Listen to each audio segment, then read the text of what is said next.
Shalom, tiada hari tanpa menginjil, tiada hari tanpa bersaksi. Kepongahan kaum habaib ini dan kecongkakan di dalam pengajarannya. Mereka bagaimana berusaha untuk menguasai pemikiran kebodohan bangsa kita, bangsa Indonesia yang karena mereka keturunan Nabi maka otomatis ajarannya benar, dan mereka keturunan Nabi maka sumber ilmunya dari dia, bahkan yang akan mendapatkan nanti syafaat di kiamat nanti adalah turunan mereka. Tetapi saya lihat makin kesini makin ngawur nih ajaran para habaib ini. Kita dengar videonya ya. Jangan pernah mengemis. Jadi secara langsung Rasulullah meridhoi kerjaan merampoknya, walaupun itu tidak dihalalkan, namun lebih afdol merampok dibanding mengemis. Satu bagian ketaatan kepada Allah adalah menghina Tuhan-Tuhan palsu. Syaratnya jadi wali itu harus cinta kepada habaib. Salah. Pangkat kedudukan muhibbin tu wali, mengikuti Al-Quran tapi nggak ngikuti habaib, keluarga Nabi SAW, ahli bait Nabi. Jangan pernah mengemis. Jadi secara langsung. Bagaimana pengajaran ini ditambah diputar balik.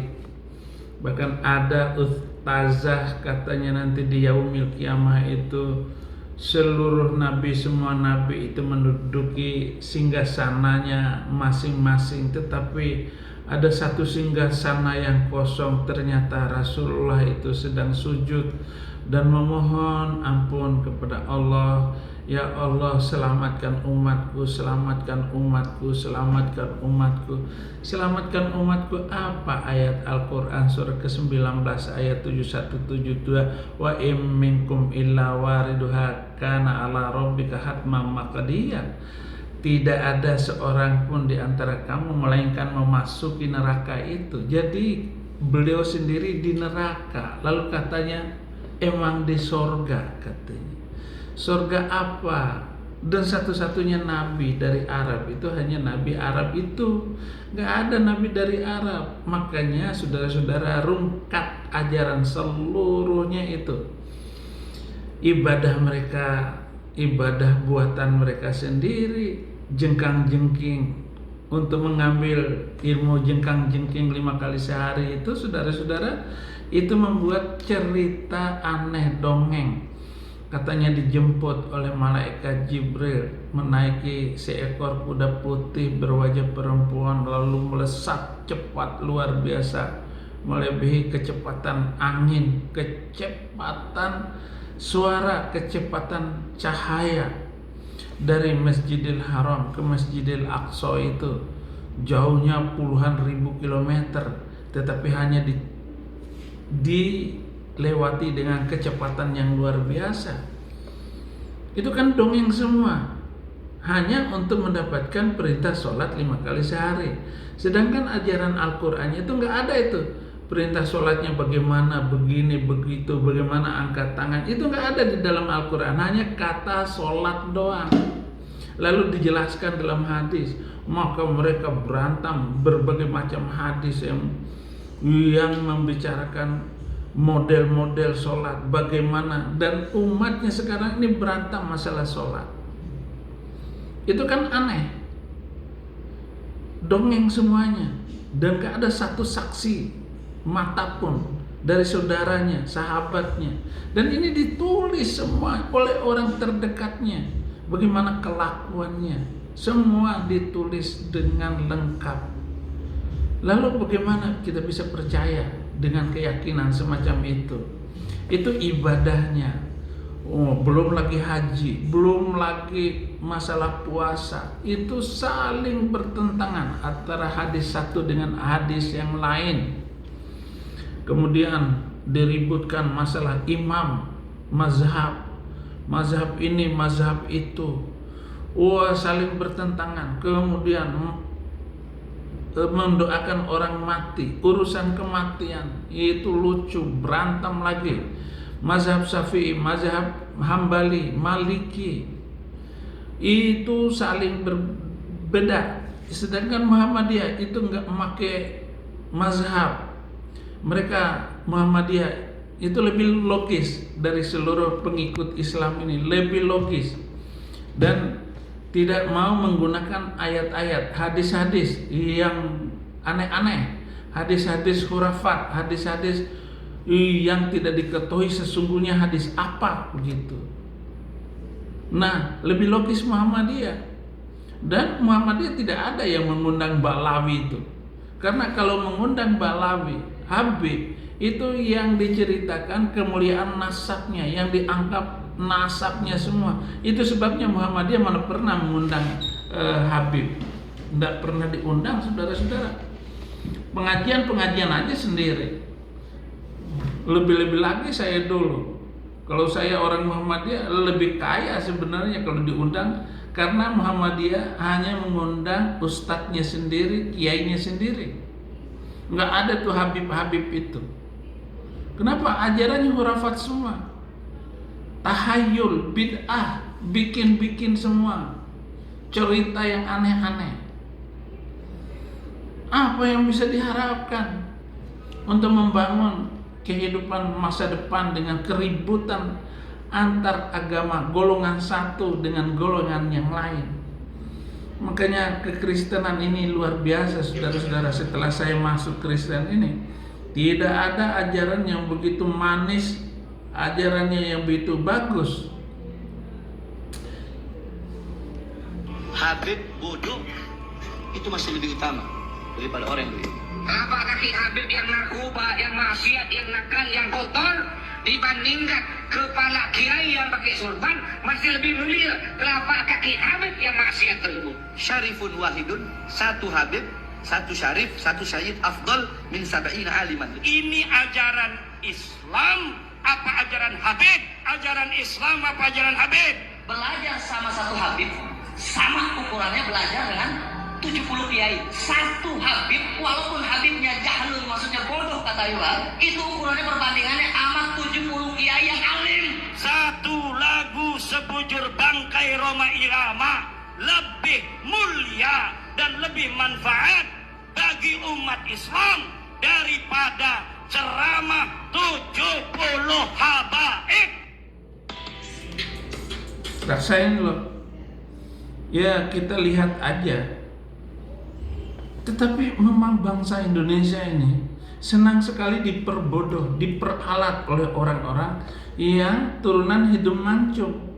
Apalagi di Malaysia. Oh, di Malaysia tuh dihormatin. Sebelum Kiai Imad menemukan tesis, mempelajari khusus tentang rungkatnya Ba'lawi, itu sangat dihormati tuh. Di mana-mana Habib di Malaysia sangat dihormati, ceramahnya di mana-mana. Tapi sekarang habis loh di Pakistan, apalagi Pakistan, dan hidung orang Pakistan itu kawin campur dengan Arab, oh itu tambah dihormati. Kawin dengan Syarifah, Syarifah itu perempuan turunan Ba'lawi, itu lebih terhormat lagi. Kenapa? Karena mereka adalah turunan kanjeng Nabi itu. Tetapi dengan menemukan metode baru, penelitian betapa bohongnya turunan itu dan tidak ada kaitannya dengan kenabian, dengan Muhammad Arab itu, habislah mereka. Di Pakistan, Afghanistan, Bangladesh, saudara-saudara, kalau ada silsilah keba'lawiannya sangat dihormati. Namun apa sekarang? Rasain loh, kepongahan dan kesombongan itu sudah hancur. Nah sekarang si Habib Rizik itu sudah bikin lagi cerita baru bahwa dia itu turunan pitung katanya, turunan nenek saya itu bukan dari Syarifah. Jadi darah saya ini bukan, jadi ada darah Arab Habib, ada darah Betawi katanya. Iya ampun, tega. Nah ini yang mau saya bongkar, kesadaran umat Islam bangsa Indonesia. Minimal tolong deh jangan percaya lagi dengan pengajaran-pengajaran kayak begitu. Yang logis-logis saja, yang waras-waras saja. Jangan lagi percaya dengan cerita kosong itu. apalagi Isra Mi'raj itu. Nggak mungkin dong orang naik ke langit tanpa helm dan tanpa oksigen di punggungnya. Matilah, apalagi naik terbang ke langit sana, melewati 7 lapis langit. Langit pertama ketemu sini, langit kedua ketemu ini, langit ketiga, belum lagi ceritanya aneh-aneh. Ketuk pintu langit, dibuka, siapa lo? Jibril. Dengan siapa kamu datang? Dengan Muhammad. Apakah dia sudah diangkat kenabiannya? Sudah. Cerita kayak begitu saja, itu sudah habis waktu. Katanya sudah dipercaya dan kenabiannya. Bagaimana dengan kecepatan yang luar biasa itu? Bikin cerita seperti itu, belum lagi melakukan negosiasi, menurunkan jumlah rakaat dari 50 rakaat menjadi 45, 45 tinggal menjadi 40, 40 tinggal naik turun lagi tinggal 35, 35 30, 30 25, 25 20, 25 15, 15 10, 10 5 tinggal terakhir. Jadi naik bolak-balik ketemu dengan Musa di langit kelima. Lalu ditanya begini, udahlah 5 kali itu nggak mampu kamu lakukan. Tapi jawab Nabi itu katanya 5 kali ini saya malu. Ini cerita omong kosong semua.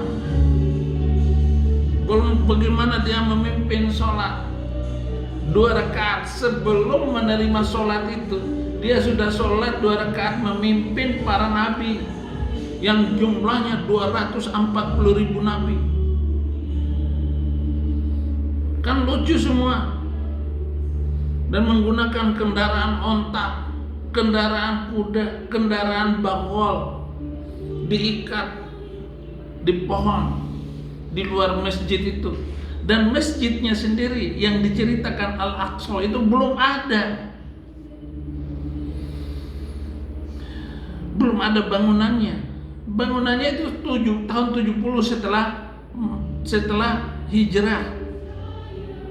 Lalu orang membuat cerita-cerita angan-angan seperti Guru Gembul itu, bahwa Masjidil Aqsa itu adalah gereja, kata Guru Gembul.